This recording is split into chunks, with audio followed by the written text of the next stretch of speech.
Nanon sa pagtay-og sa Linog, apil na Bisdak Sugbo, atong saksihan ng pipila ka mga Eksena. Pinagi sa live report ni Nico Sirino. Nico?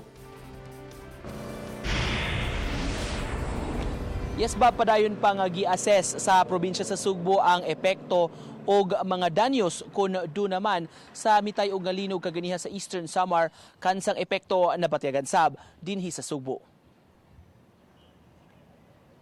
Human sa mitay-og nga linog pasado launa kaganihang hapon atong gisusi ang sitwasyon sa Cebu IT Park.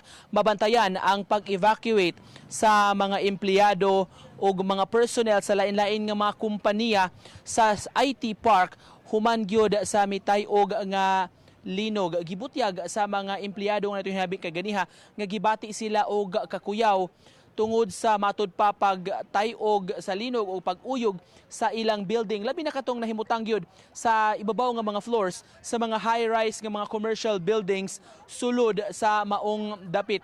Gipabalhin, gipa-evacuate ning mga empleyado sa hawan nga lugar sa ubos nga parte ug sa kalsada mismo sa IT Park aron nga masusi una sa mga engineering personnel ang ilang mga buildings kung luwas ba nga pabalikan. Human hinuon sa pipila ka minutos gimando ra ang pagpabalik na sa tanan nga mga empleyado sa tagsa-tagsa nila ka mga workstations o mga buildings human sab natino nga luwas ra ang tagsa-tagsa ka mga high-rise buildings sa maong lugar. Ano itong paminawon ang tipik sa mamahayag sa pipila ka mga empleyado sa dapit.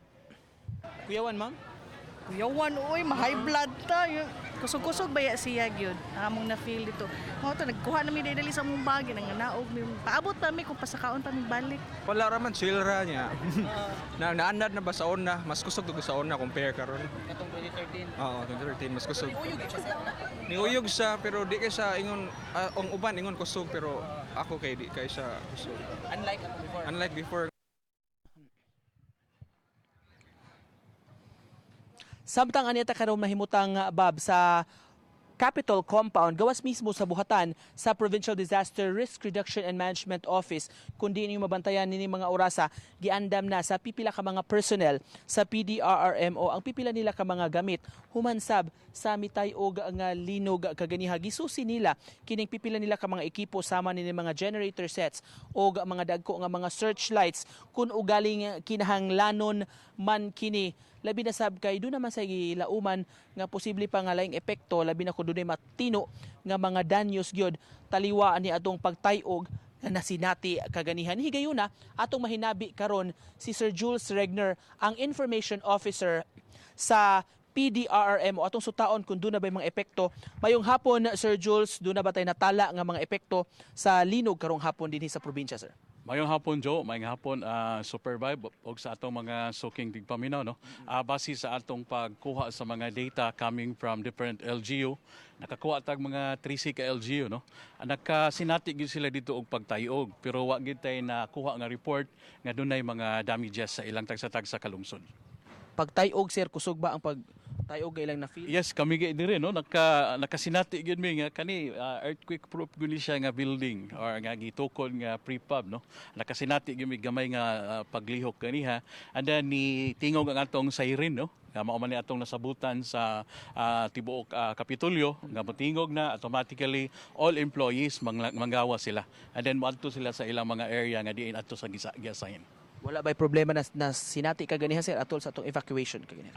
Wala hinuon, naka-head count ang atong mga leader no sa nagadaiyang department head, departamento sa Kapitolyo, and then nakuha gyud nato ang sakto gyud nga pagpabalik sa nila ngadto after the assessment sa provincial engineering. So as of the moment, Sir Jules, walay natala nga danyos? Wala tay nakuha nga danyos. Pero kita sa PDRRMO magpabilin nga alerto, sir? Yes, padayon no kay hantod karon gani nagpadayon ang atong pagkuha sa mga data coming from different LGU, and then so taon na to kung unsay mga kadaot nga nahimo, pero so far wala gyud tay nakuha pa. Daghan kayong salamat si Sir Jules Regner, atong Information Officer sa PDRRMO. Sa statement sab di ay nga gipadangat sa duha ka mga dagkong opisyales sa lalawigan sa Sugbo, si Governor Davide ug si Vice Governor Agnes Magpalin, nanawagan sila og mahimong kalmado ra ang mga tao taliwa ni mga insidente sa nasinati nga pagtay-og kaganiha, apan gipasalig nila nga padayon ang gihimo nga assessment sa probinsya kung doon na may mga epekto